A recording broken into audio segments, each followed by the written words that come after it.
പരിശുദ്ധമ്മയ്ക്കും തിരുകുമാരനും 1000 കോടി നന്ദി. ഈ ഒരു സാക്ഷ്യം ഇവിടെ നിന്ന് പറയാൻ ഞങ്ങൾക്ക് അവസരപ്പെടുത്തുന്നതിന് ഒരുപാട് നന്ദി. എൻ്റെ പേര് വൈശാഖ്. ഞങ്ങൾ തിരുവനന്തപുരത്ത് നിന്നാണ് വരുന്നത്. എനിക്ക് വേണ്ടി ആദ്യമായിട്ട് ഇവിടെ ഉടമ്പടി എടുത്തത് എൻ്റെ വൈഫാണ്. ഇതാണ് എൻ്റെ വൈഫ്. പുള്ളിക്കാരുടെ പേര് അന്ന എന്നാണ്. ശരിക്കും പറഞ്ഞാൽ ആദ്യമായിട്ട് എൻ്റെ വൈഫ് ഇവിടെ വന്ന് ഉടമ്പടി എടുക്കുമ്പോൾ ഞാൻ ഇവളുടെ കൂടെ ഇവിടെ വന്നിട്ടുണ്ട്. അപ്പോൾ ഞാനിവിടെ വരുമ്പോഴത്തേക്കും ഇവളാണ് ഉടമ്പടി എടുക്കാൻ വേണ്ടി പോകുന്നത്. ഞങ്ങളുടേതൊരു ഇൻ്റർകാസ്റ്റ് മാരേജ് ആയിരുന്നു. അപ്പോൾ പുള്ളിക്കാരത്തി ക്രിസ്ത്യനാണ്, ഞാൻ ഹിന്ദു ആണ്. അപ്പോൾ പുള്ളിക്കാരി ഇവിടെ വന്ന് ഞങ്ങൾ രണ്ടുപേരും ദുബായിലാണ് വർക്ക് ചെയ്യുന്നത്. പുള്ളിക്കാരത്തി നേഴ്സാണ്, ഞാൻ അവിടെ ഒരു മറൈൻ കമ്പനിയിൽ വർക്ക് ചെയ്യുകയാണ്. അപ്പോൾ പുള്ളിക്കാരി ഇവിടെ വന്നു ഉടമ്പടി എടുക്കണമെന്ന് പറഞ്ഞു. നമുക്ക് വർഷങ്ങളായിട്ട് കുഞ്ഞുങ്ങളില്ല, കല്യാണം കഴിഞ്ഞിട്ട് 6 വർഷമായി. അപ്പോൾ അങ്ങനെ ഇരിക്കുന്നൊരു സാഹചര്യത്തിൽ പുള്ളിക്കാരി വന്ന് ഇവിടെ ഉടമ്പടി എടുക്കാൻ വേണ്ടി തീരുമാനിക്കുമ്പോൾ ഞാൻ പറഞ്ഞു, ശരി നീ ഉടമ്പടി എടുക്ക്, ഞാനിവിടെ നിൽക്കാമെന്നൊക്കെ പറഞ്ഞു. അങ്ങനെ പുള്ളിക്കാരി ഉടമ്പടി എടുക്കാൻ വേണ്ടി പോയി. ഞാനിവിടെ ഇങ്ങനെ മാറി നിന്നിട്ട് ഞാനിവിടെ നിന്ന് ഇങ്ങനെ നോക്കുന്നുണ്ട്. ഇവിടെ ആൾക്കാർ വരുന്നത്, ആൾക്കാർ കയറി ഇറങ്ങുന്നത്, ഓരോ ആൾക്കാരും ഓരോരോ സാക്ഷ്യം പറയുന്നത്. പക്ഷേ ഞാനിതിനെല്ലാം വലിയൊരു മുമ്പ് തന്നെ കൃപാസനത്തിന് ട്രോൾ വീഡിയോസൊക്കെ കണ്ടിട്ടുള്ളതുകൊണ്ട് എനിക്ക് വിശ്വാസം എന്ന് പറയുന്നതേ ഇല്ലായിരുന്നു.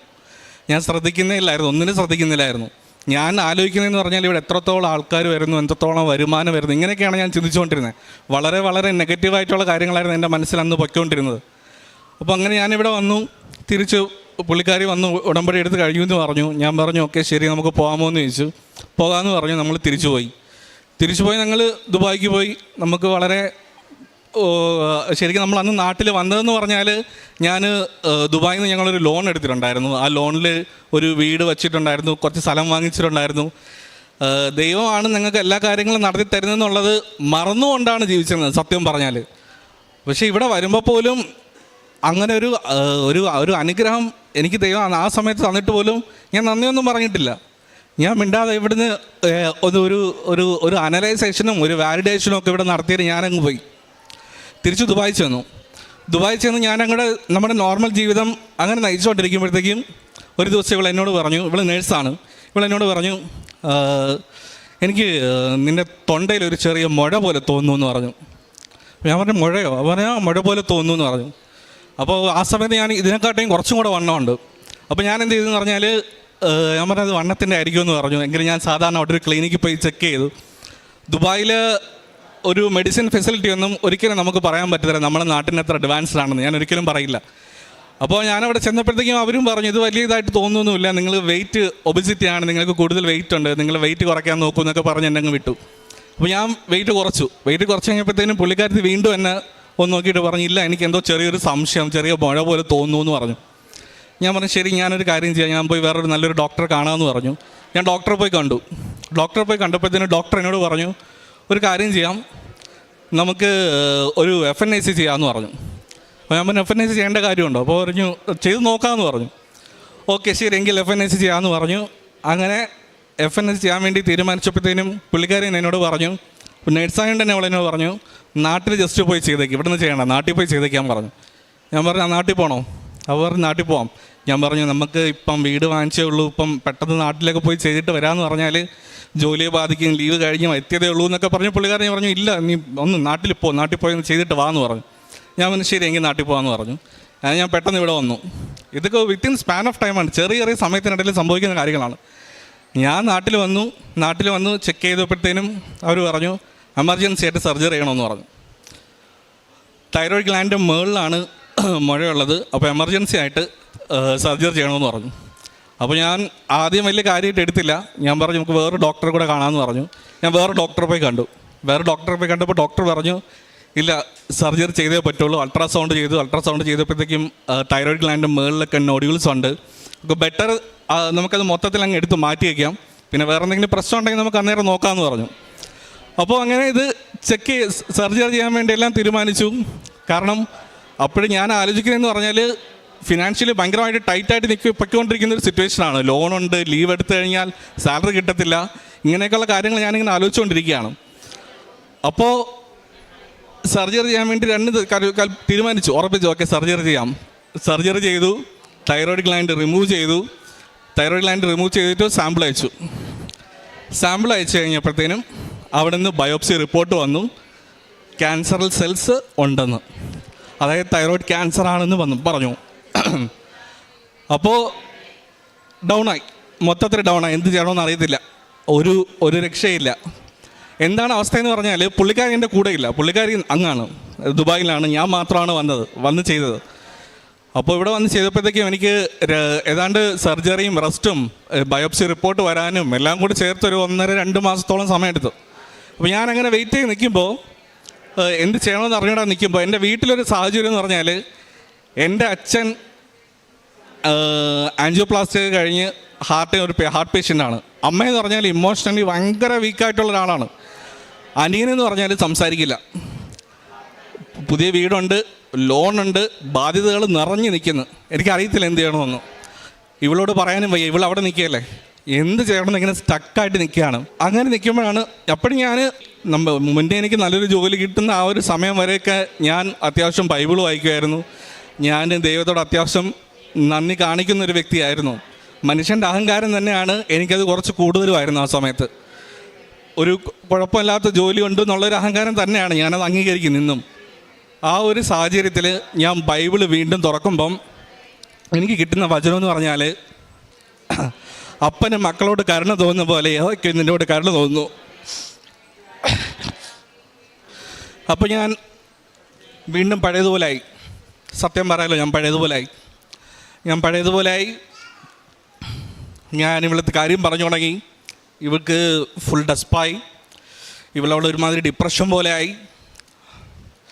ഇവളവിടെ, ഞാനിവിടെ, എനിക്ക് എന്ത് പറയണമെന്നറിയത്തില്ല.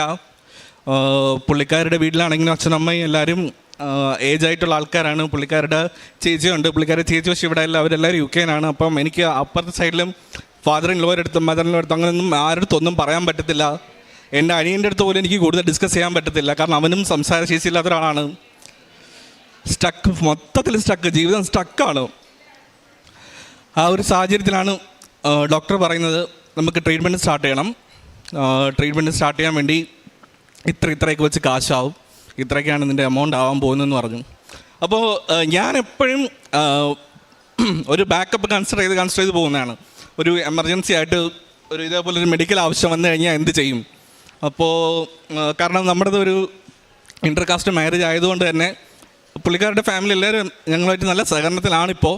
ആണെങ്കിൽ കൂടെ തന്നെ നാളെ ഒരു സാഹചര്യത്തിൽ എന്നെ ആരെങ്കിലും സപ്പോർട്ട് ചെയ്തില്ലെങ്കിൽ പുള്ളിക്കാരി ഒറ്റയ്ക്കായി പോയി ഞാൻ എന്ത് ചെയ്യും. അപ്പോൾ ഞാൻ എപ്പോഴും നമ്മുടെ കല്യാണം കഴിഞ്ഞ സമയം മുതൽ തന്നെ ഞാൻ ഇങ്ങനെയുള്ള കാര്യങ്ങൾക്ക് വേണ്ടി ഒരു ഇൻഷുറൻസ് എടുത്തിട്ടുണ്ടായിരുന്നു.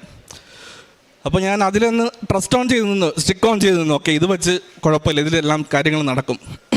അപ്പോൾ എൻ്റെ കയ്യിൽ അന്ന് എനിക്ക് തോന്നുന്നതെന്ന് പറഞ്ഞാൽ ഒരു 1.5 ലക്ഷം രൂപയുടെ കാണും മാക്സിമം. പക്ഷേ ട്രീറ്റ്മെൻറ്റിന് കൂടുതൽ കാശാവും. അവസാനം ഞാൻ കടമൊക്കെ വാങ്ങിച്ചു, അവിടെ ഇവിടെ നിന്നൊക്കെ പൈസയൊക്കെ വാങ്ങിച്ചു. ട്രീറ്റ്മെൻറ്റ് സ്റ്റാർട്ട് ചെയ്തു. ഞാൻ ഐസൊലേഷൻ പോയി. ആരെയും കാണാൻ പറ്റില്ല, ആരോട് സംസാരിക്കാൻ പറ്റില്ല, എൻ്റെ അടുത്ത് വരാൻ ആർക്കും പറ്റത്തില്ല. അപ്പോൾ അങ്ങനെയൊക്കെ ഇരുന്ന് ഞാൻ വീണ്ടും ബൈബിൾ വായിക്കാൻ തുടങ്ങി, കൂടുതൽ സമയം സ്പെൻഡ് ചെയ്യാൻ തുടങ്ങി. ആ രണ്ട് ദിവസം മൊത്തത്തിൽ ഞാൻ ഐസൊലേഷനിലായിരുന്നു. 2 ദിവസവും ഞാൻ മാതാവിനോട് പ്രാർത്ഥിക്കാൻ തുടങ്ങി. മാതാവിനോട് ഒത്തിരിയും പ്രാർത്ഥിച്ചു. ഞാൻ പറഞ്ഞു, മാതാവേ, എൻ്റെ ഫ്രണ്ടിൽ വേറെ ഓപ്ഷൻ ഇല്ല, എനിക്ക് കയറി വന്നേ പറ്റൂ.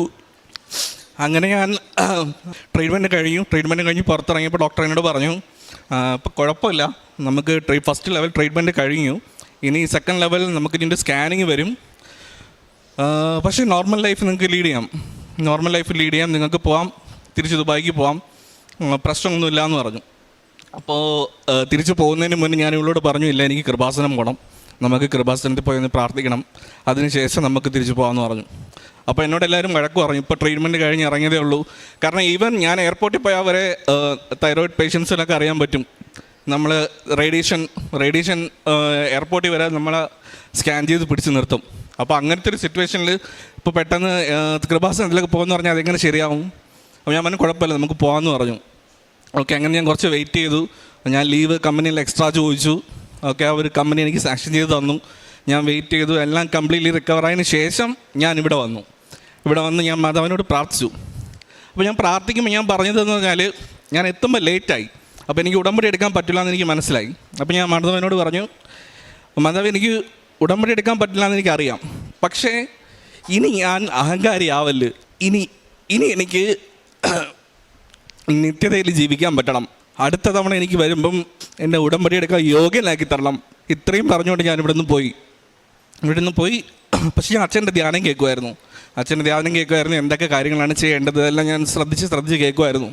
അങ്ങനെ അവിടെ എത്തിയപ്പോഴത്തേനും അറിയാമല്ലോ, ഇവിടുത്തെ ട്രീറ്റ്മെൻറ്റും എല്ലാം കഴിഞ്ഞപ്പോഴത്തേനും ഭയങ്കരമായ സ്റ്റക്ക്, ഫിനാൻഷ്യലി ഭയങ്കര ടൈറ്റ്, ഒരു രക്ഷയില്ല. ഭയങ്കരമായ ആ ഒരു സാഹചര്യത്തിൽ ഞാൻ നിൽക്കുമ്പോഴത്തേക്കും 2024 സ്റ്റാർട്ടിങ് തൊട്ട് ഇതാണ് അവസ്ഥ. ആ ഒരു സാഹചര്യത്തിൽ പൊയ്ക്കൊണ്ടിരിക്കുമ്പോൾ ഞാൻ എന്നെക്കൊണ്ട് ആ സമയത്ത് ചെയ്യാൻ പറ്റുന്നതെന്ന് പറഞ്ഞാൽ പ്രേക്ഷിത പ്രവർത്തനങ്ങൾ കറക്റ്റായിട്ട് ചെയ്യാൻ മാക്സിമം ശ്രമിക്കും. എല്ലാ ശനിയാഴ്ചകളിലും നമ്മൾ ഉപവാസമായിരിക്കും. അപ്പോൾ എനിക്ക് ആ സമയത്ത് കൊളസ്ട്രോളും ഉണ്ട്. ഇവൾ നേഴ്സായത് കാരണം തന്നെ ഇവൾ രാത്രിയൊക്കെ എനിക്ക് സലാഡും കാര്യങ്ങളൊക്കെ തരത്തുള്ളൂ, വേറൊന്നും അങ്ങനെ തരത്തൊന്നുമില്ല. ഡയറ്റുണ്ട്, ഈ ട്രീറ്റ്മെൻറ്റ് ഭാഗത്തായിട്ടുള്ള സെപ്പറേറ്റ് വേറെ ഡയറ്റുണ്ട്. അപ്പോൾ അതെല്ലാം ഫോളോ ചെയ്യും. പക്ഷേ ഫിനാൻഷ്യലി ഞങ്ങൾ ഭയങ്കര ഡയറ്റാണ്. അപ്പോൾ അങ്ങനെ ഇരിക്കുമ്പോൾ പോലും ആ സമയത്താണ് അവിടെ നോമ്പ് നടക്കുന്നത്. അവിടെ നോമ്പിൻ്റെ ആ ഒരു സാഹചര്യം ആയതുകൊണ്ട് തന്നെ ഞാൻ ഇവിടുത്തെ പറഞ്ഞിട്ട് നമ്മളതിലിപ്പം ഒരു ദിറംസ് അല്ലെങ്കിൽ 2 ദിറംസ് ആണെന്നുണ്ടെങ്കിൽ പോലും തന്നെ നമ്മൾ ആർക്കെങ്കിലും എന്തെങ്കിലും, കാരണം ആ സമയത്തൊക്കെ നമുക്ക് ഒത്തിരിയും ആൾക്കാരെ കാണാൻ പറ്റും, വിശന്ന് വലഞ്ഞിരിക്കുന്ന ഒരുപാട് ആൾക്കാരെ കാണാൻ പറ്റും. അപ്പോൾ നമുക്ക് അങ്ങനെയുള്ളവരെ നമുക്ക് സഹായിക്കണം എന്നൊക്കെ ഞാൻ പറഞ്ഞു. ഇവൾ എൻ്റെ കൂടെ തന്നെ നിൽക്കുമായിരുന്നു. അങ്ങനെ ഞാൻ അങ്ങനെ ആ ഒരു സാഹചര്യത്തിൽ തന്നെ ഒരു ദിവസം ഇതുപോലെ ഞാൻ ഡ്യൂട്ടി കഴിഞ്ഞ് വരുമ്പോഴത്തേനും വളരെ ക്ഷീണിച്ച് അവശനായി നിൽക്കുന്ന ഒരാൾ എന്നോട് വന്നിങ്ങനെ ചോദിച്ചു, എനിക്ക് ഭക്ഷണം വാങ്ങിച്ചു തരാമോ എന്ന് എന്നോട് ഇങ്ങനെ ചോദിച്ചു. അപ്പോൾ ഞാൻ നോക്കുമ്പോഴത്തേക്ക് എൻ്റെ 10 ദിറംസേ ഉള്ളൂ, ആകെ 10 ദിറംസേ ഉള്ളൂ. അപ്പോൾ ഞാൻ ഇവിടെ വിളിച്ച് ചോദിച്ചു, എടി നമുക്ക് രാത്രി കഴിക്കാനുണ്ട്. അപ്പോൾ ഇവിടെ എന്നോട് പറഞ്ഞു, നീ ഡയറ്റല്ലേ, അപ്പോൾ സലാഡാണെങ്കിൽ നിനക്ക് ഓക്കെ, എനിക്ക് എന്തെങ്കിലും ലൈറ്റായിട്ട് കാണും, അത് കുഴപ്പമില്ല എന്ന് പറഞ്ഞു. അപ്പോൾ ഞാൻ പറഞ്ഞു ഓക്കെ ശരി, ഞാൻ പുള്ളിക്ക് ഒരു ഭക്ഷണം വാങ്ങിക്കുകയാണെന്ന് പറഞ്ഞു. പുള്ളിക്ക് ഞാൻ 10 ദിറംസിൻ്റെ ഭക്ഷണം വാങ്ങിച്ചു കൊടുത്തു.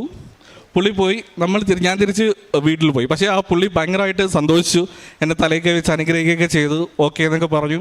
ഞാൻ തിരിച്ച് വീടെത്തി. നമ്മൾ വൈകുന്നേരം സായന പ്രാർത്ഥിച്ചുകൊണ്ടിരിക്കുമ്പോഴത്തേക്കും ഞാൻ മാതാവിനോട് പറഞ്ഞു, മാതാവേ എനിക്ക് ഇന്നിങ്ങനെ ഒരു സഹായം ചെയ്യാൻ പറ്റി, ഒത്തിരി സന്തോഷമുണ്ട്. കൂടുതലും സന്തോഷം എന്ന് പറഞ്ഞാൽ പുള്ളി എൻ്റെ തലയൊക്കെ വെച്ച് എന്നെ അനുഗ്രഹിച്ച്, അതിലെനിക്ക് ഒത്തിരി സന്തോഷം എന്ന് പറഞ്ഞ് ഞാൻ ഇവളുടെ ആ കാര്യമൊക്കെ പറഞ്ഞു. അങ്ങനെ ഞങ്ങൾ കിടക്കാൻ വേണ്ടി ഇരിക്കുമ്പോഴത്തേനും എന്നെ ഓഫീസിൽ നിന്ന് തന്നെ വിളിക്കുകയാണ്. അപ്പോൾ എന്നെ ഓഫീസിൽ തന്നെ വിളിച്ചിട്ട് എന്നോട് ചോദിച്ചു, വൈശാഖേ ഇൻഷുറൻസ് അപ്രൂവ് ആയില്ലേ എന്ന് ചോദിച്ചു. ഞാൻ പറഞ്ഞു ഇല്ല സാർ, ഇൻഷുറൻസ് അപ്രൂവ് ആയില്ല, ഇൻഷുറൻസ് ഇങ്ങനെ ചെറിയൊരു ഇഷ്യൂ പറഞ്ഞു, അവർക്ക് പറ്റത്തില്ല എന്ന് പറഞ്ഞു, ചെയ്യാൻ പറ്റത്തില്ല, ഔട്ട്സൈഡ് UAE ആണ് ചെയ്തുകൊണ്ട് അവർക്ക് അപ്രൂവ് ആവത്തില്ല എന്ന് പറഞ്ഞു. ഓക്കെ ശരി, ഞാനൊരു 10,000 ദിറംസ് എൻ്റെ അക്കൗണ്ട് ഇട്ടിട്ടുണ്ടെന്ന് പറഞ്ഞു. ഞാൻ 10 ദിറംസ് കൊടുത്തപ്പോൾ മാതാവ് എനിക്ക് 10,000 ദിറംസ് തന്നു. അങ്ങനെ അവിടെ നിന്ന് തുടങ്ങിയ മാതാവിൻ്റെ അനുഗ്രഹമാണ്. എനിക്ക് ലോൺ ഉണ്ടായിരുന്നു, അവിടെ നിന്ന് തുടങ്ങിയാണ് എൻ്റെ ലോണ് മാതാവ് തീർത്ത് തന്നു. എനിക്ക് നാട്ടിലോട്ട് ഫർദർ ട്രീറ്റ്മെൻറ്റിന് വരണമായിരുന്നു. നാട്ടിലോട്ട് ഞാൻ അവിടെ നിന്ന് സ്റ്റാർട്ട് ചെയ്യുന്നതിന് മുന്നേ ഞാനിങ്ങനെ ആലോചിക്കുകയാണ്, ഞാൻ ഇവിടെ വന്നു കഴിഞ്ഞാൽ കൂടുതൽ ട്രീറ്റ്മെൻറ്റ് ഞാൻ പോയി കഴിഞ്ഞാൽ എനിക്ക് കൂടുതൽ കാശ് വേണ്ടി വരും, അങ്ങനെയാണെങ്കിൽ ഞാൻ ഇവിടെ കുറച്ച് നാൾ എക്സ്ട്രാ നിൽക്കേണ്ടി വരും. അപ്പോൾ ഞാൻ എന്ത് ചെയ്യുന്നൊക്കെ ആലോചിച്ചു. അങ്ങനെ ഞാൻ സ്റ്റക്കായിട്ട് നിൽക്കുമ്പോഴത്തേക്കും ഇൻഷുറൻസ് കമ്പനി തന്നെ വിളിക്കുകയാണ്, നിങ്ങളുടെ ഇൻഷുറൻസിൻ്റെ എമൗണ്ട് അപ്രൂവ് ആയിട്ടുണ്ട്, നിങ്ങൾക്ക് ഫർദർ ട്രീറ്റ്മെൻറ്റ് ഞങ്ങൾ നിങ്ങളെ സപ്പോർട്ട് ചെയ്തോളാം. അപ്പോൾ തന്നെ എൻ്റെ ലോൺ എമൗണ്ടിൻ്റെ ഒരു നല്ലൊരു ഭൂരിഭാഗം എമൗണ്ടും ഇൻഷുറൻസ് കമ്പനി മൊത്തത്തിൽ ക്ലോസ് ചെയ്തു. അതൊരു വലിയ അനുഗ്രഹം, മാതാവിൻ്റെ വലിയ അനുഗ്രഹം. അത് കഴിഞ്ഞു ട്രീറ്റ്മെൻറ്റിന് വേണ്ടി ഞാനിവിടെ വന്നു. ഇവിടെ വന്നപ്പോഴത്തേക്കും ഞാൻ പറഞ്ഞു നമുക്ക് 6 മാസം കഴിഞ്ഞപ്പോഴത്തേക്കും ഫസ്റ്റ് സ്കാനിങ് ആണ്. അപ്പോൾ ഞാൻ വൈഫിനോട് പറഞ്ഞു, നമ്മൾ കറക്റ്റായിട്ട് എല്ലാ കാര്യങ്ങളും ചെയ്യുന്നുണ്ട്, നമുക്ക് കൃപാസനം വരെ പോവാം. അപ്പം ഇവൾ പറഞ്ഞു ലേറ്റ് ആവില്ലേ, നമ്മളിപ്പോൾ അവിടെ പോകുമ്പോൾ ലേറ്റ് ആവില്ലേ, കൃപാസനത്തിൽ പോയി ലേറ്റായി നീ ഉടമ്പടി എടുക്കാൻ പറ്റിയില്ല എന്നുണ്ടെങ്കിൽ നീ പിന്നെ അതൊരു വിഷമമായിട്ട് നീ കൊണ്ടു നടക്കും. ഞാൻ പറഞ്ഞില്ല, മാതാവിനോട് നമ്മൾ പ്രാർത്ഥിക്കുന്ന അങ്ങനെയാണ്, എനിക്ക് നിത്യതയിൽ ജീവിക്കാൻ പറ്റണം, അടുത്ത പ്രാവശ്യം എന്നെ ഉടമ്പടി എടുക്കാൻ യോഗ്യരാക്കണം, എനിക്കിവിടെ വരുമ്പോൾ ഉടമ്പടി എടുക്കാൻ പറ്റണം, ഇതാണ് എൻ്റെ ആഗ്രഹം. അപ്പം നമുക്ക് നോക്കാം എന്ന് പറഞ്ഞു. ഓക്കെ, അങ്ങനെ നമ്മളിവിടെ വന്നു. അന്ന് എനിക്ക് ഉടമ്പടി എടുക്കാൻ പറ്റി. എൻ്റെ തൊട്ട് 2 ദിവസം കഴിഞ്ഞപ്പോഴത്തേക്കും എൻ്റെ സ്കാനിങ് ആണ്, അത് റിപ്പോർട്ട് വരണം. അപ്പോൾ ഞാൻ ഉടമ്പടി എടുത്തു, ഡേറ്റ് ഇട്ടു, 30-ാം തീയതി, ഓഗസ്റ്റ് 30-ാം തീയതിയാണ് ഡേറ്റ് ഇട്ട്. ഞാൻ ഇവിടെ ഡേറ്റ് ഇട്ട് പ്രാർത്ഥിച്ചു, ഉടമ്പടി നിയോഗമാക്കി വെച്ചു. എല്ലാം കഴിഞ്ഞു, സ്കാനിങ്ങിന് പോയി. സ്കാനിങ് കഴിഞ്ഞു, റിപ്പോർട്ട് വന്നു നെഗറ്റീവ്. റിപ്പോർട്ട് നെഗറ്റീവാണ്, ക്യാൻസർ ഇല്ല. ഒത്തിരി നന്ദി മാതാവിന്, ഒത്തിരി നന്ദി. എനിക്ക് പറയാൻ പറ്റുന്നില്ല.